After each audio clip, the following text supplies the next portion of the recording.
Halo para pendengar horor semua.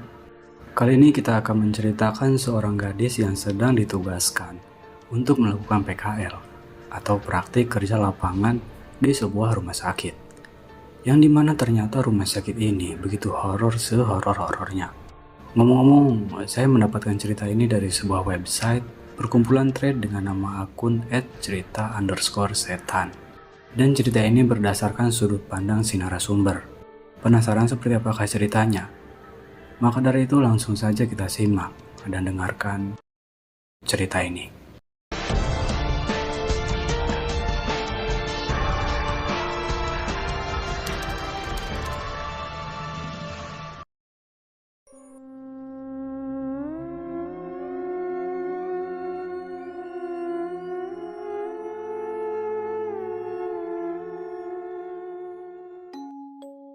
Hari yang dinanti telah tiba.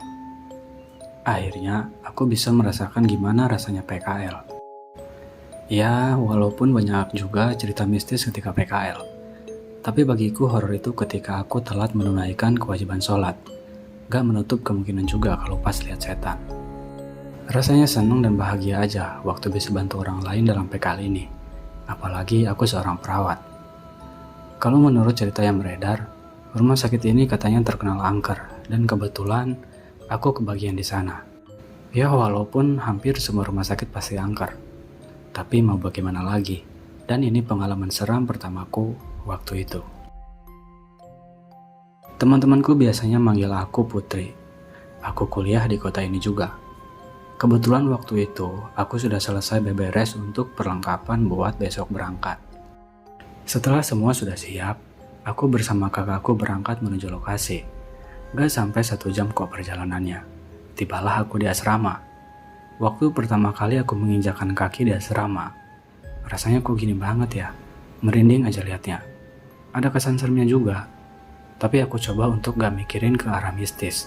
Takut-takut kalau nanti malah kejadian. Singkat cerita, setelah memasuki minggu pertama masa PKL, kebetulan nih aku kebagian shift malam. Dan waktu itu rekan shiftku ditemani sama 3 orang laki-laki dan 3 teman perempuan. Namanya Dian, Sasa, dan Mega. Nah aku lupa jam berapa. Tapi malam itu aku jaga di bagian depan atau resepsionis salah satu bangsal. Bersama satu laki-laki namanya Agus. Dan teman-teman yang lain sedang muter bangsal buat ngecek satu persatu pasien. Malam semakin larut dan juga sepi. Kok mendadak suasana jadi tegang mencekam gini ya? Tapi untungnya Agus berinisiatif buat ngajak ngobrol. Jadi agak tenang walaupun aku masih merinding. Tapi begonya Agus, kenapa malah dia nanyain yang menurutku malah bikin suasana tambah serem. Bayangin aja, tiba-tiba dia nanya gini. Put, dengar suara orang ketawa gak? Kayak suara di ruangan sebelah tuh, tanya Agus. Ya siapa yang gak kesel kan? Suasana lagi kayak gini, si Agus malah bikin suasana tambah serem. Emang gak peka tuh cowok? Sebenarnya aku juga dengar suara itu. Tapi aku emang sengaja jawab gak dengar, biar Agus gak nanya lagi. Malah ngadi-ngadi nih bocah. Dia nanya lagi kalau ada bau melati. Nah kan emang bener-bener nih si Agus. Gak lama, tiba-tiba ada suara manggil Agus. Ternyata Roni yang manggil. Agus pun langsung pergi. Sekarang aku sendiri di depan. Bayangin aja gak ada siapa-siapa. Pak Satpam pun yang biasa jaga di dalam juga gak ada, gak tahu kemana. 10 menit kemudian, kok dari arah koridor aku kayak dengar langkah kaki. Dan itu gak cuma sepasang, tapi kayak ramai orang gitu. Pas aku tunggu-tunggu kok gak sampai-sampai nih orang. Aku tengok nih ke arah suara. Ternyata gak ada apapun dan siapapun. Mulailah ketakutan. Pokoknya campur aduk gitu rasanya. Keringet dingin, gemeter, dan kakiku gak mau berhenti gerak. Kayak tremor gitu. Pas posisi kayak gitu, apesnya lagi aku harus ganti pembalut. Pokoknya malam itu aku sial banget. Intinya aku doa aja sebisaku. Aku jalan cepet ke toilet yang deket dan langsung ganti pembalut. Nah ini kejadian paling serem kalau menurutku. Ketika aku selesai ganti dan pembalut udah aku kemas sedemikian rupa biar ketutup rapat. Terus aku buang ke tong sampah. Nah pas lagi nyuci tangan di wastafel, otomatis kan kalau ada cermin pasti ngaca dulu. Tiba-tiba, gluduk, Serak.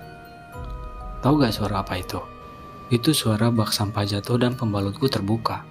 Dan di sana dengan jelas banget aku lihat ada sosok perempuan pakai baju putih. Mukanya pucat banget. Rambutnya panjang dan ngesot sedang dijilatin. Padahal itu udah aku bersihin. Seremnya lagi, pas dia udah selesai jilatin gitu, perempuan itu langsung natap ke arahku. Aku bener-bener gak bisa gerak waktu itu. Kayak tubuhku itu nge-freeze. Mau kemana-mana gak bisa. Yang aku ingat, aku kebangun di ruangan yang udah ada teman-temanku. Itu kejadian pertama yang paling serem. Masuk minggu kedua, teror perempuan yang ngesot itu gak ada. Tapi ada yang serem juga. Kali ini aku lagi sama Sasa. Kejadian juga di malam hari. Waktu itu aku sama Sasa lagi muter bangsal sama ngecek pasien. Kebetulan rumah sakit ini lumayan luas, jadi ya lumayan capek.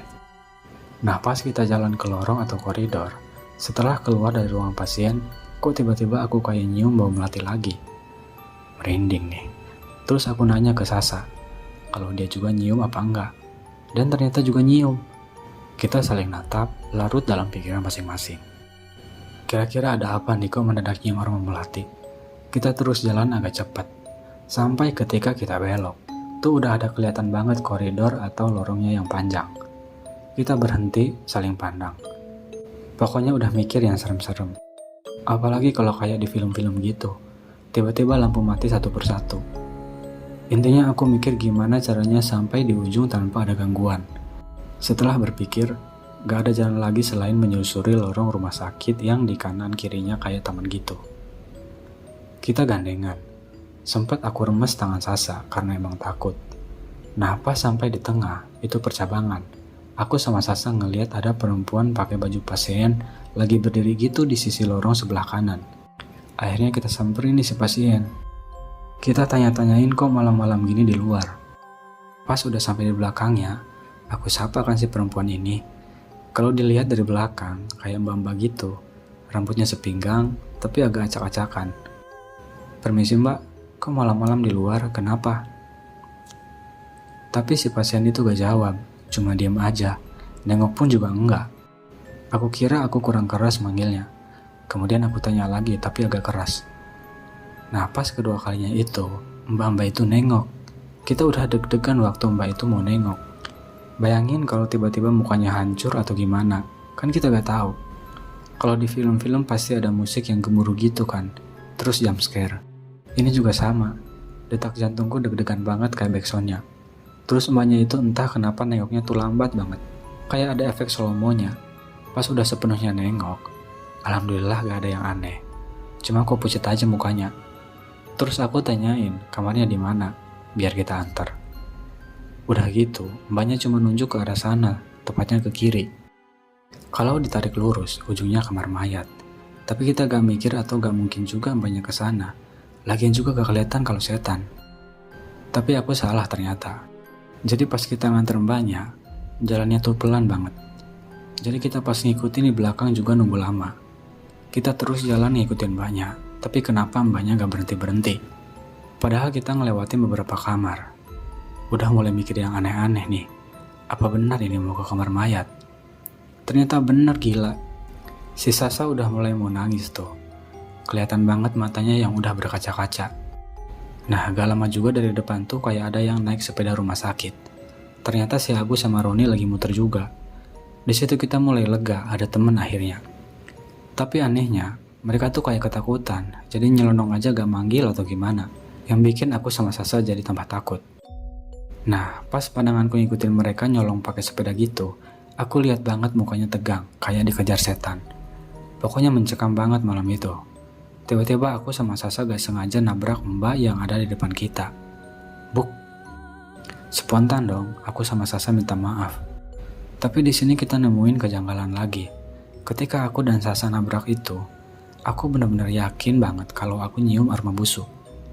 Aku yakin kalau kalian pasti langsung refleks kalau mendadak nyium bau busuk gitu, antara mau nutup hidung atau malah mengendus-endus nyari asalnya di mana. Bener kan? Nah aku juga gitu, tapi nyengat banget itu sumpah. Kita saling pandang tapi sama-sama nutup hidung. Jadi posisinya kita ini di belakang mbaknya persis. Gak lama mbaknya ketawa. Ketawanya itu manja-manja gimana gitu. Kayak dia udah tahu kalau kita lagi keganggu sama bau itu. Kita mundur pelan-pelan. Aku udah ngerasa gak bener nih. Pas aku punya pikiran kayak gitu, mbaknya nengok. Bener-bener nengok, tapi badannya gak ikut gerak. Cuman kepalanya aja yang berputar ke belakang. Astagfirullah. Sasa ngucap istighfar tapi kenceng banget. Nah sialnya Sasa langsung pingsan. Di situ aku udah gak tahu lagi mau gimana. Yang jelas pertemanan kita lagi diuji. Aku ninggalin Sasa sendiri buat minta tolong ke teman-teman yang lain. Tahu gak cerita selanjutnya? Masih ingat aku sama Roni naik sepeda. Aku mau ketawa takut dosa, tapi ya emang kenyataannya kayak gitu. Mereka juga pingsan di lorong. Kayaknya mereka tabrakan gitu, terus jatuh semua. Aku bangunin mereka. Untung aja mereka terus sadar. Aku ceritain kejadian barusan, tapi karena masih dirundung ketakutan, mereka agak berani. Akhirnya kami minta tolong sama Pak Satpam. Sebut saja namanya Pak Basuki. Beliau udah lama kerja di rumah sakit ini. Dan cerita tentang suster ngesot dan perempuan yang aku temui tadi juga memang ada.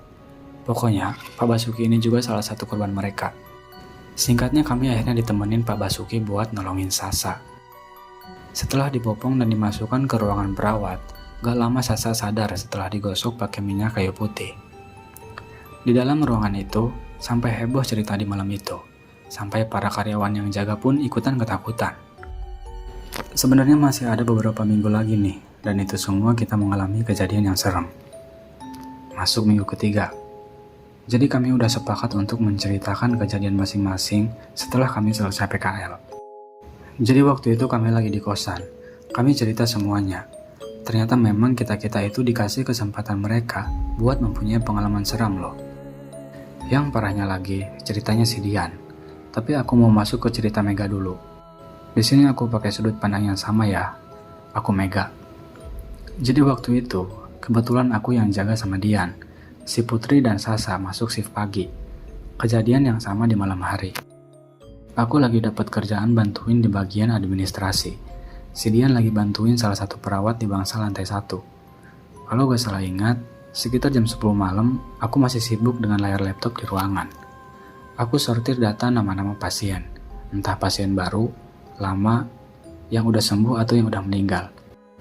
Tiba-tiba ada perawat masuk ruangan. Dia bilang, yang baru tadi siang masuk, katanya korban kecelakaan. Dia juga sedikit cerita, kalau kondisinya udah parah banget tadi siang. Aku tanyain dong, emang parahnya gimana mbak? Dia jawab kalau beberapa tulangnya patah dan banyak darah gitu yang keluar. Selesai cerita, dia langsung pamit ke ruangan pasien buat pengecekan rutin. Singkat cerita, pekerjaanku belum selesai. Aku rehat sebentar karena mataku pusing ngeliatin layar laptop terus. Aku keluar ruangan buat lihat suasana, mondar-mandir nyari angin. Dan pas banget perawat tadi baru jalan di koridor. Aku samperin dan mau nanya keadaan si pasien. Betapa kagetnya aku setelah mendengar ucapan Mbak perawat. Mbak, gimana kondisinya pasien tadi? Kataku penasaran. Pasien yang mana dek? Yang kata mbaknya korban kecelakaan tadi siang mbak. Barusan juga mbak masuk ruangan terus cerita sama aku kok. Masa udah lupa mbak? Aku jelasin lagi kronologinya. Aku liatin si mbak perawat malah ngerutin kening. Kayak heran gitu. Lah, aku malah baru mau kesana dek. Ini mbak juga lagi mau ambilin peralatan di ruangan, katanya. Loh kok bisa? Lah terus tadi yang ngobrol sama aku siapa? Aku bergumam sendiri. Sekarang aku yang jadi parno sendiri. Gimana enggak? Orang tadi aku ngobrol sama si mbaknya kok. Masa iya aku ngobrol sama setan perawat sih? Sambil batin gitu. Tapi mbaknya yang tadi gak gubris omonganku.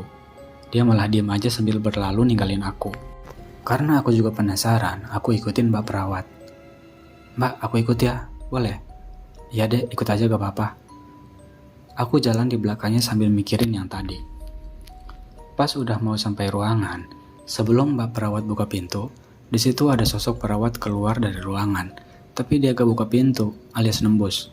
Dan anehnya, mbak perawat gak lihat sosok itu, jadi cuma aku aja yang lihat. Sebelumnya aku jelasin dulu sedikit tentangku ya. Jadi emang dari kecil, aku ini emang udah bisa ngelihat makhluk gaib. Tapi gak tahu kenapa, aku sampai gak bisa bedain itu manusia atau setan. Apalagi kalau yang menyerupai manusia. Makanya aku gak pernah takut kalau bertemu setan. Bentar. Kejadiannya gak gitu aja. Ada satu kejadian lagi yang bikin aku sedih. yaitu ketemu sama Corin, salah satu pasien. Ceritanya gini, di hari yang berbeda, waktu selesai dari toilet, aku keluar jalan lewatin lorong rumah sakit. Siang itu emang lagi banyak orang yang lalu lalang, saking banyaknya sampai penuh dan sesak. Karena yang lewat gak hanya manusia, tapi setan juga lagi beraktivitas. Nah, aku lihat tuh ada sosok bapak-bapak lagi berdiri di depan ruangan pasien. Mungkin umuran 45-an lah. Kalau dilihat-lihat bukan manusia. Kenapa aku bisa nebak seperti itu? Karena aku butuh waktu untuk mastiin kalau dia benar-benar bukan manusia. Dan karena aku juga orangnya gak terlalu kepo sama urusan orang lain. Aku gak gubris. Tapi bapak itu malah ngikutin aku terus. Setelah yakin aman dan sepi, aku baca beberapa surat buat nyatuin frekuensi. Istilahnya biar aku bisa komunikasi aja. Aku sengaja masuk ke dalam musola rumah sakit biar gak ada yang lihat. Aku wudhu dulu, kemudian pakai mukena, dan di situ aku komunikasi sama beliau. Beliau cerita masa lalunya. Aku yang mendengarnya sampai nangis. Dia kecelakaan waktu pulang kerja. Padahal di rumah sudah pasti ditunggu sama anak dan istrinya. Dan yang paling nyeseknya lagi, bapak itu baru aja beliin mainan buat anaknya. Tahu gak mainan apa? Mainan kereta-keretaan. Sumpah, aku nangis itu. Panjang lebar bapak itu cerita. Kemudian di akhir cerita, beliau nitip pesan. Beliau bilang gini, "Mbak, kalau sampean berkenan dan mau, tolong berikan mainan kereta-keretaan itu ke anak saya. Saya gak tega lihat anak saya nangis." Intinya seperti itu yang aku tangkap, dan aku menyanggupi. Kata kakekku, karena aku diberi kelebihan ini, jangan sampai aku pilih kasih dalam membantu, dan jangan sampai kamu meminta imbalan. Aku ingat banget kata-kata kakekku. Karena suatu saat pasti ada yang akan meminta tolong untuk menyampaikan suatu pesan. Dan ingat juga, lihat juga kemampuanmu. Apakah kamu sanggup atau enggak? Ya seperti itulah kira-kira. Setelah itu, badanku lemas banget. Karena komunikasi dengan gaib itu menguras energi yang cukup besar. Setelah sholat, dan aku mau naruh mukena ke tempatnya, di situ udah ada mainan kereta-keretaannya. Sedikit kaget juga soalnya, ternyata emang harus sekarang. Sampai di depan ruangan pasien, aku lihat istri dan anaknya nangis di dalam. Di sana juga ada beberapa perawat yang lagi nungguin. Karena aku juga gak enak kalau mau masuk, akhirnya aku nungguin di luar. Mungkin sekitar 10 menitan, pasien kemudian dipindah. Dan ketika istri dan anaknya keluar ruangan, aku samperin. "Maaf Bu, bisa bicara sebentar?" Ucapku ketika ibu itu baru saja keluar ruangan. "Iya Sus, gimana?" Rasanya aku gak kuat. Aku juga pengen ikut nangis di situ. Tapi aku tahan. Dan benar-benar nyesek banget kalau mau nyeritain. Karena aku juga sudah janji sama almarhum. Akhirnya saat itu juga aku ceritakan semuanya. Kita duduk di kursi memanjang depan loket pembayaran. Dan di akhir cerita, aku berikan mainan itu kepada istrinya. Kalau ini adalah mainan yang almarhum beli sebelum kecelakaan, yang nantinya mau diberikan untuk anaknya. Betapa sedihnya ibu itu sampai aku dipeluk dan berkali-kali mengucapkan banyak terima kasih. Sampai si ibu itu juga beberapa kali menanyakan sosok suaminya, apakah dia masih di sini atau enggak. Dan aku jawab, kalau beliau sekarang lagi berdiri di ujung batas antara koridor dan ruangan sekarang kita lagi duduk. Dan kata-kata terakhir yang diucapkan oleh almarhum untuk istrinya adalah, "Bu, maafin Bapak kalau selama Bapak hidup bersama selalu merepotkan dan menyusahkan. Bapak titip Dito, nama samaran anaknya. Jaga Dito baik-baik dan ikhlaskan Bapak." Bisa bayangin kan setelah itu gimana ibunya? Aku gak mau mendeskripsikan dengan detail, biar kalian yang membayangkan. Aku udah terlalu nyesek buat nulisnya. Semoga semua orang yang ada di luaran sana bisa saling menyayangi seseorang yang dicintainya. Jangan sia-siakan dia, apalagi orang tua. Bagaimanapun orang tua kita banting tulang mencari nafkah dengan susah payah. Dan kembali lagi, itu juga buat istri dan anaknya. Buat makan minum sehari-hari, sekolah, dan lain sebagainya. Karena kelak kita juga bakal menjadi orang tua. Mohon dipahami. Ya, segitu dulu ceritaku kali ini. Aku lanjut besok di kisahnya Sasa dan Dian. Makasih buat para pembaca yang udah mau baca tulisan ini, yang mungkin jauh dari kata sempurna. Terima kasih.